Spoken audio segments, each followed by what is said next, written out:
हरे कृष्ण राधे राधे गौर हरि हरि बोल।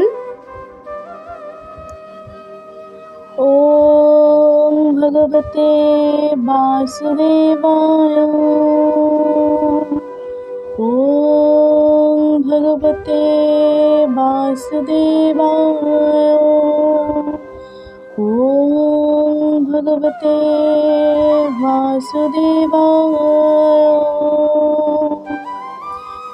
ओम हरि ओम तत्सत्।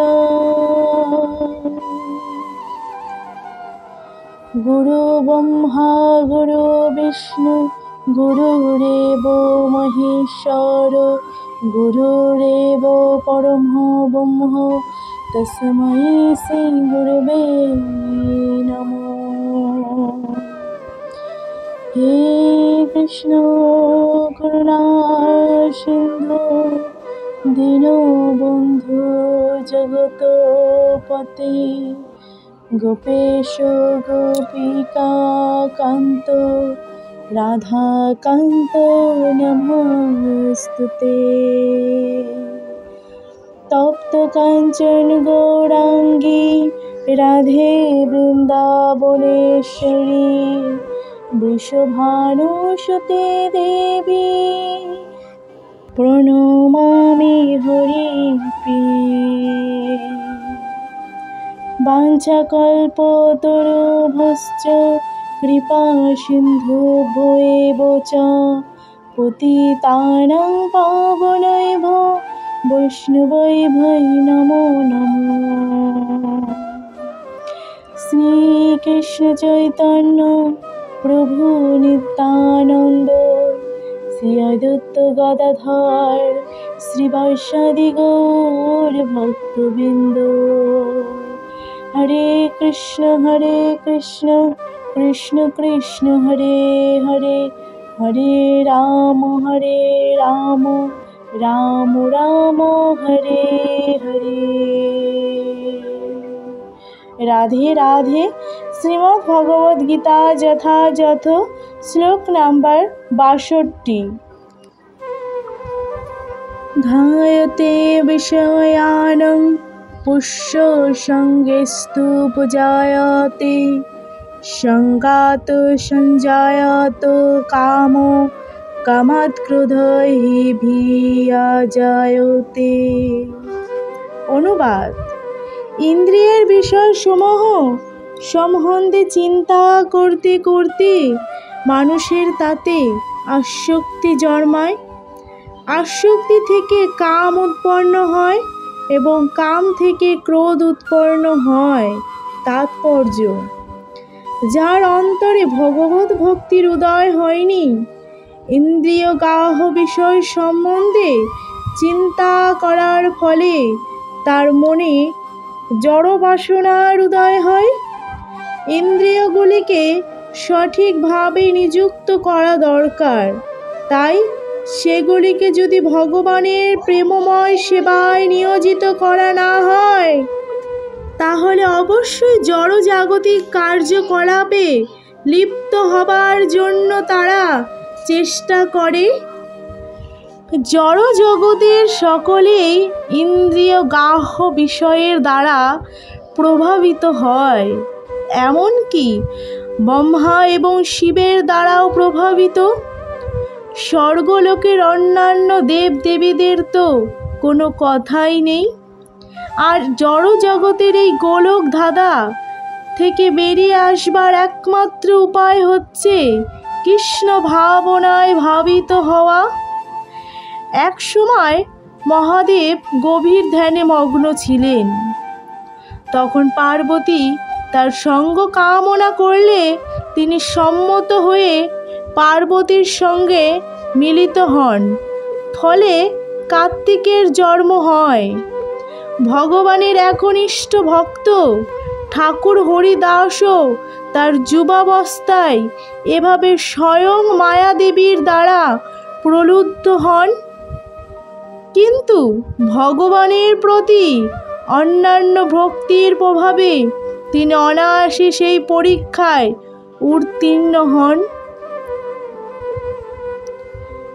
শ্রী যামুনাচার্যের লেখা পূর্বোক্ত শ্লোকে যেটি বর্ণনা করা হয়েছে, নিষ্ঠাবান ভক্ত ভগবানের দিব্য সাহচর্য লাভপূর্বক এবং অপাকৃত আনন্দের উন্নত স্বাদ আস্বাদন করার ফলে সমস্ত জড় ইন্দ্রিয় সুখভোগ পরিহার করতে পারেন।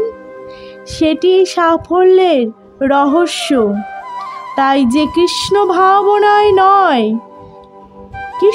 ভাবনাময় নয়, সে কৃত্রিমভাবে ইন্দ্রিয় সংযম করার চেষ্টা করলেও তা অবশেষে ব্যর্থতাতেই পর্যবসিত হয়। কারণ ইন্দ্রিয় সম্ভোগের সামান্য চিন্তার ফলে সংযমের বাঁধ ভেঙে গিয়ে ইন্দ্রিয় তৃপ্তির বাসনায় মন উন্মত্ত হয়ে ওঠে। হরে কৃষ্ণ হরে কৃষ্ণ। শ্লোক নাম্বার 63। ক্রোধাৎ ভবতি সম্মোহ সম্মোহাৎ স্মৃতিবিভ্রং স্মৃতিভ্রংশসাদং বুদ্ধিনাশাৎ প্রণশ্যতি। অনুবাদ: ক্রোধ থেকে সম্মোহের উদয় হয়, সম্মোহ থেকে স্মৃতিবিভ্রম হয়, স্মৃতিবিভ্রম থেকে বুদ্ধিনাশ হয় এবং বুদ্ধিনাশ হওয়ার ফলে সর্বনাশ হয়। অর্থাৎ মানুষ পুনরায় জড় জগতের অন্ধকূপে অর্ধপতিত হয়। তাৎপর্য: শ্রীল গৌরূপ গোস্বামী আমাদের নির্দেশ দিয়েছেন, পাপঞ্চিকতয়া বুদ্ধ হরি সম্ভোদি বস্তুনং মুমুক্ষুভি পরিত্যাগ বৈরাগ্য ফলগু কথ্যতে।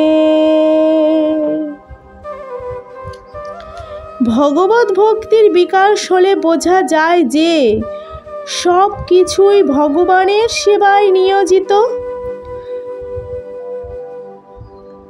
ভগবত ভক্তির বিকাশ হলে বোঝা যায় যে সব কিছুই ভগবানের সেবায় নিয়োজিত করা যায়।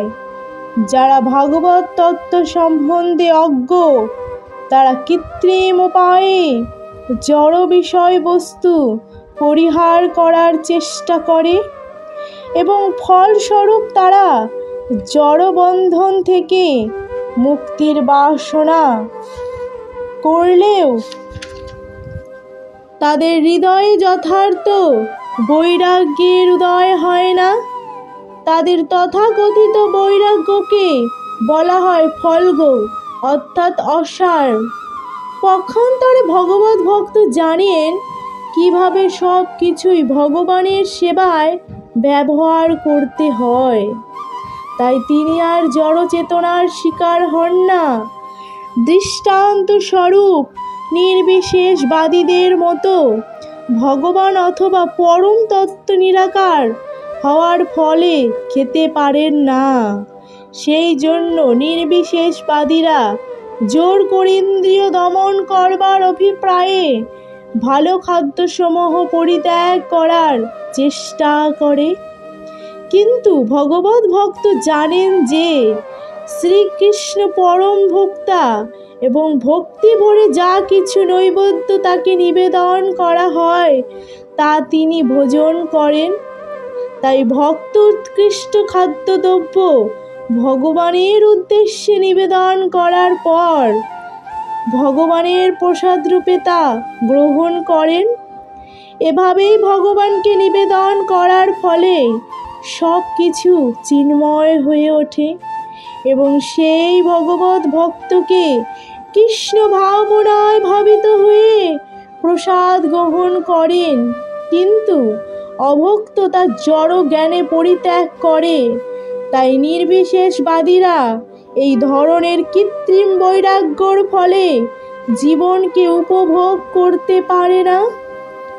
সামান্য উত্তেজনাতেই যাদের সংযমের বাঁধ ভেঙে যায় এবং তারা আবার জড় জগতে আবর্তে পতিত হয়, তাই এই সমস্ত জীবাত্মারা জড়বন্ধন থেকে মুক্ত হবার পরেও ভগবত ভক্তির অবলম্বন না থাকার ফলে আবার পতিত হয় এই জড় জগতে। হরে কৃষ্ণ, রাধে রাধে।